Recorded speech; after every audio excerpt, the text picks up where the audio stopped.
Hi guys, welcome back to season 2, episode 2.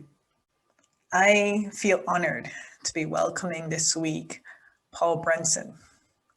Paul Brunson is a serial entrepreneur, and this week he's here to talk to us about how he shaped his career, which is not the norm. But more importantly, he's here to talk to us about overcoming limiting mindsets. So Paul shared so much in this episode that I actually split it into 2. So we're going to have Paul Brunson this week, and we're going to also have him at the end of this block for our episode 6. So look forward to that. We ended up drifting a bit more into other conversation, which was equally enlightening. So I really hope you enjoy this session. And without further ado, I welcome Paul Brunson. And Paul Brunson is somebody that I describe to everybody as my business mentor, my business role model, because I love a lot of the gems that you drop. I love a lot of the content that you share, and it's so relevant to my experience as an entrepreneur. So we have Paul here today to talk to us really about overcoming limiting mindsets. One of the things that we're really challenging in this episode is, why do we think the way that we do? What is it that really limits us in our careers or makes us believe that we can only go to a certain point and no more, or that our career should fit a particular shape or form? So Paul, if you don't know Paul, please look him up. Paul is one of the most dynamic people where it comes to entrepreneurship. He describes himself as a serial entrepreneur. And I'm going to hand it over to Paul just to tell us a bit more about himself and his journey. So thank you so much, Paul, for joining. Thank you. I'm honored to have you on the show. So I'll turn it over to you. It's an honor to be here.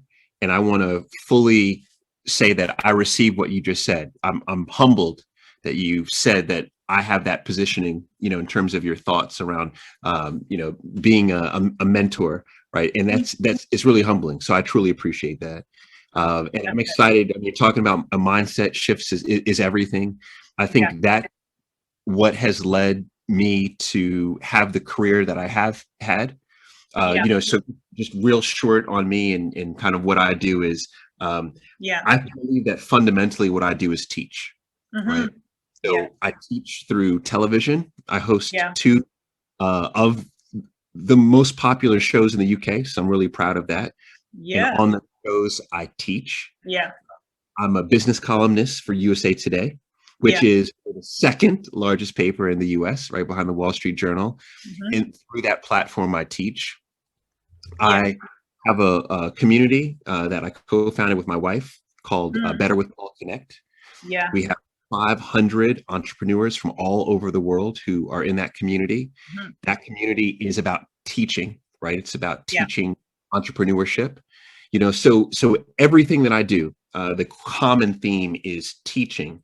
And it's interesting that would become my career because, in high school and in elementary school and growing up, teachers basically relegated me to professions and careers that would be as, that I think would not be as effective, right? I think what ended up happening is early on socialized to have a closed mindset.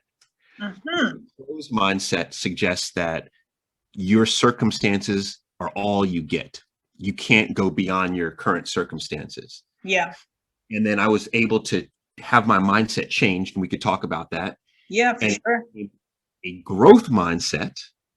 And a growth mindset says, no, you can achieve anything you want. You can develop any skill you need to develop. And that's really, I think, what's led me to this new career. So, wild career, lots of jobs. Absolutely. I remember I watched one of your LinkedIn live sessions. I think this session was concentrating on building multiple streams of income. And one of the things that you highlighted was that you had 10 different streams of income. My mind was blown by this completely, just because I often describe my entrepreneurial journey as a learning curve. I feel like I should have taken a whole other degree. And one of the things I'm quite upset about is that I didn't learn any of this in school. I felt like this is the real knowledge that I need to function in the real world. So I think like a lot of what you're saying about overcoming limiting mindsets and just having that growth mindset is what's really needed in a disruptive context. But how do you begin on your journey to develop a growth mindset? Yeah, that's a great question. By the way, side note, I actually have more than 10 streams of Yeah. income. But the Oh, reason, nice. yeah, you know what's Yeah. funny about this? I only say 10 because 10 Yeah. people say, what? I don't really believe it, but kind of believe it. But if I was to say it's actually 13 or 14, they say, nah, I Oh, don't you're believe being that. humble. You're being humble then. Yeah, so it's more. But so one is, you know, I love to read, right? Yeah. Reading is fundamental. For sure. So there is a book written by a wonderful person. Her name is Carol Dweck, right? Yeah. Actually, Dr. Carol Dweck. Yeah. And the book is called Mindset. Mhm. And it's a international bestseller. And she does the best job I've ever seen in terms of breaking down what's the difference between a closed mindset Mhm. and a growth mindset, and Yeah. then how to go about achieving a growth mindset. But Yeah. let me give some quick examples and what I did in my life. Yeah. So having a growth, so one is if you have a closed mindset or a growth mindset, it's about how you're conditioned, right? Mhm. This is Yeah. very important to understand how we're conditioned, how we're socialized. So Yeah. that is the beliefs and values of your family and of your loved ones, Yeah. belief and values of your friends, the Yeah. content that you see, that you consume, right? Mhm. All of that impacts how you and what you think you can achieve or you can't achieve. Yeah. And just to give another quick example is you think if you listen to music, watch movies, follow people on social media, etc., hear Yeah. people in your family all day long say, you can't do it. No, that's not for you. Yeah. Don't try that. Then you internalize that message and that becomes your narrative. I Very can't do true. it. Yeah. Versus you're around people, you follow people, you consume content like from this podcast, right? Mhm. Yeah. Says, no, you actually can do it, right? You Yeah. actually can do these things. Then you internalize that and the can becomes your new narrative. Yeah. So what that means is in order to achieve a growth mindset, you Yeah. have to change the content you consume. Mhm. We Yeah. are what we consume, Yeah. literally and figuratively. We are Yeah. what we consume. Yeah. And so we need to all of us need to Yeah. make sure we manage what we're consuming. And I always say you should have three types of content in your life that you're consuming. Yeah. It should be aspirational, it should be inspirational, and it Mhm. should be instructional, right? So aspiration, Yeah. inspiration, and instructional, Instructional. Yeah. right? So when I think of aspiration, that is you should be listening or watching or hearing Yeah. from people who have already achieved the things that you want to achieve, Yeah. right? Yeah. Because you can see from them, wow, they did it, so I can actually do it. Mhm. Then you want to have inspirational people with you. These are people who are on the same journey that you're on, Yeah. right? So Yeah. they're saying, you're not in this alone. We're in this together. We're going Yeah. to open up this business together, right? Yeah. We're going to open up a new market, right? We're going to leave our jobs together, right? We're in this together. That's inspiration. Yeah. And then last but not least, very important, and this is the reason why having professionals in your life is so important, Yeah. is that instructional. Mhm. People who could say, here is the roadmap on how to do it, right? Step by step by step. Here's how you get it done. If you have instructional, inspirational, and aspirational content in your life, you will have a growth mindset. Yeah, I like that. I like you broke that down into different pieces. It also reminded me of a quote that you said in one of your interviews. You said that we should stop tolerating things that are toxic because successful people don't hang around things that are unhealthy, just unproductive for very long. And it really fits with what you were saying about going on having that right mindset and overcoming that sort of past conditioning. So Yes. what would you say to a person that is wanting to start out on that entrepreneurial journey? They don't have that background in entrepreneurship, They don't feel like they've been prepared for that. They feel like they haven't had the right amount of influences. Where would you send them first? Go to Instagram and go follow 10 entrepreneurs. Yeah. Like it's that basic. Go to Instagram, follow 10 entrepreneurs. Yeah. And you don't just follow any entrepreneur, right?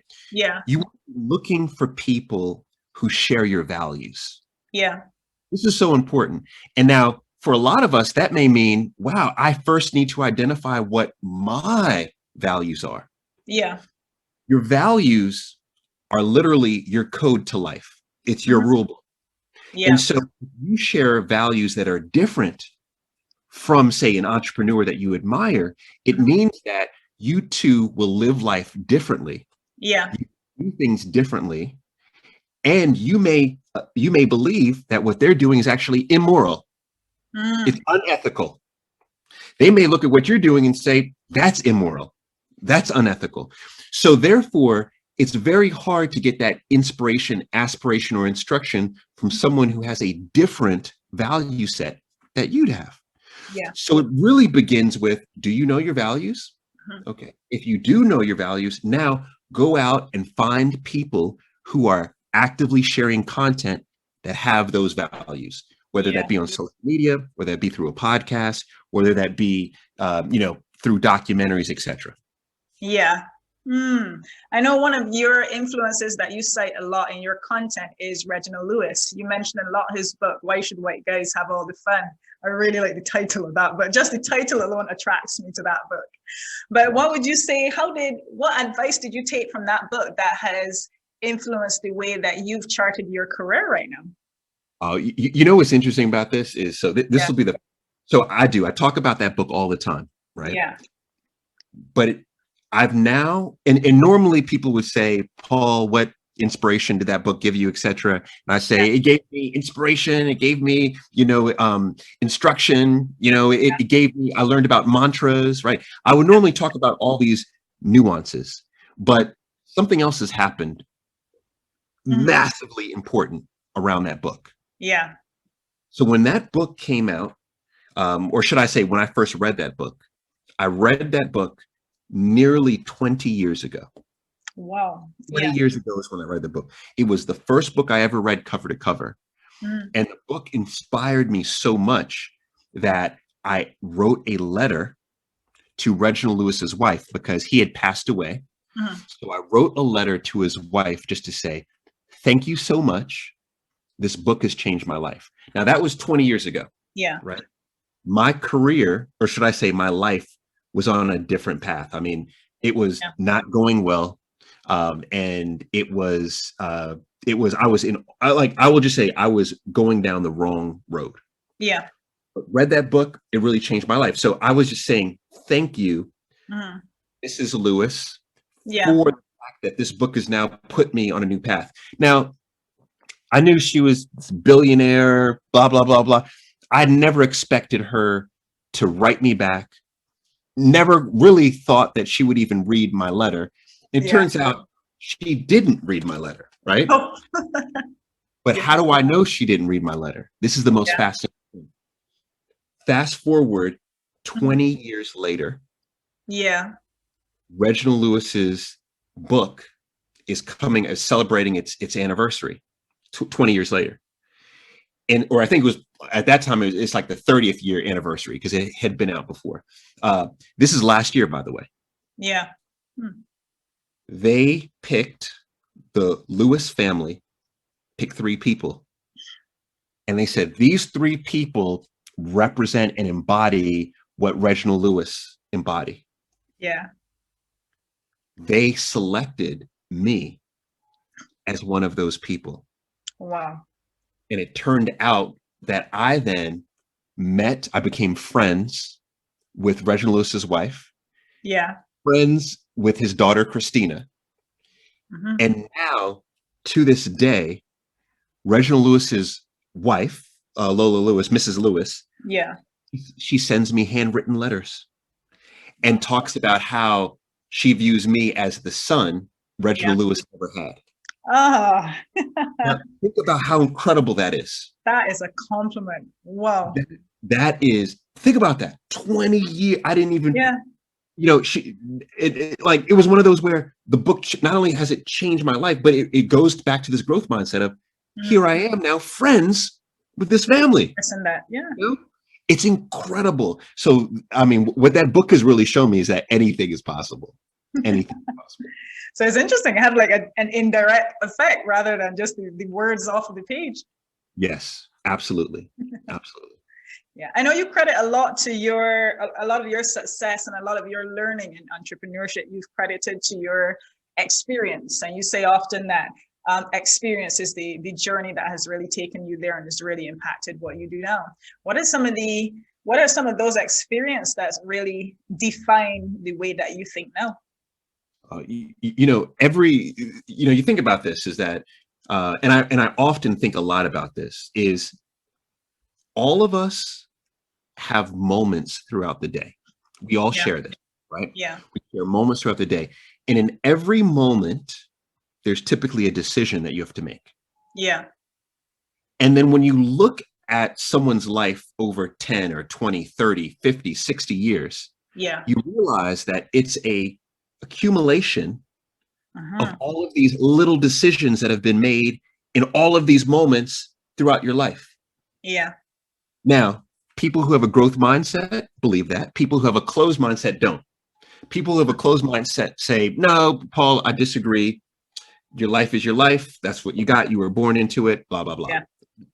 Now, I don't believe that. I believe in growth mindset. So I believe that we actually control our destiny, right? No matter our circumstances or what we were born into. Yeah.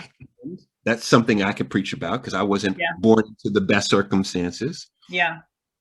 Then you could see that, wow, so my decisions, these little tiny decisions that I make every day, well, those help me to lead a better life. Now, here's the beauty of believing that theory. Then you begin to see that there's no such thing as a loss. Yeah. Then you begin to see you should never have regret. Why? Yeah. Because every decision, if you reflect on it, it gives you data. Yeah. So if you made a decision that you consider to be a great decision, it gives you data, do more of that. Yeah. If you made a decision that you reflect back and say, oh, it wasn't the best, I could have made better, it also gives you data that you can use going forward to say, don't do that. Yeah. So the biggest lesson here is that every decision we make it gives us data. Yeah. The most important thing we can do is reflect upon our decisions, which is why I think it's very important for everyone in their kind of daily or weekly routine to have moments where you really reflect on what happened during the day or the week. Every night I do that. Every night I'll spend from 5 minutes, I've done it up to an hour, where I'll sit, reflect upon the decisions that were made throughout the day and what can I learn from them? Not necessarily, were they bad and therefore I regret them? No, it's I made the decision. What can I learn from that? Yeah. And then I accumulate all this new data every night to now help me be better the next day. And ultimately, that should be our focus. Our focus should be what I call 1% pivots. It's not about doing a full 180 or 90-degree turn in your life and say, next week, I'm going to completely change my life, blah, blah. No.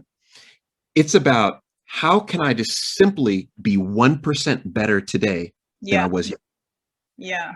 And if that becomes your focus, you'll realize over a longer period of time that you're in a much different situation, a much better situation than you were in the past. Yeah, one of the things you said there really hit home for me because it's something I say to people all the time. I always say I have no regrets. I believe in the butterfly effect. Every single circumstance, based on the impact it had, it created another circumstance. It created another opportunity. So even where I didn't get the opportunity I wanted, I can trace right back to where I am now, to every single no that I received, every single failure. And it makes such a difference to be able to analyze that data and to know that that failure, or what you're seeing as a failure, is not really a failure. It's a lesson, and it's something that is going to further define your journey as well.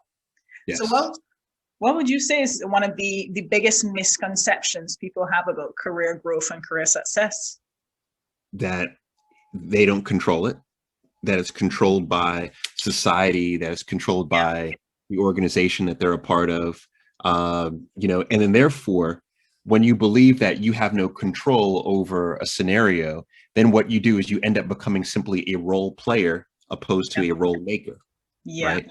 Yeah. But those of us who believe, no, we actually do have power over our life and the trajectory that we have in life, we then start being a role maker, creating those plays ourselves. Thank you guys for listening. I hope you enjoyed that as much as I did. As usual, I learned so much. I always learn a lot when Paul speaks. And he shared so much with us, as we said, that he's going to be coming back. So take care for now.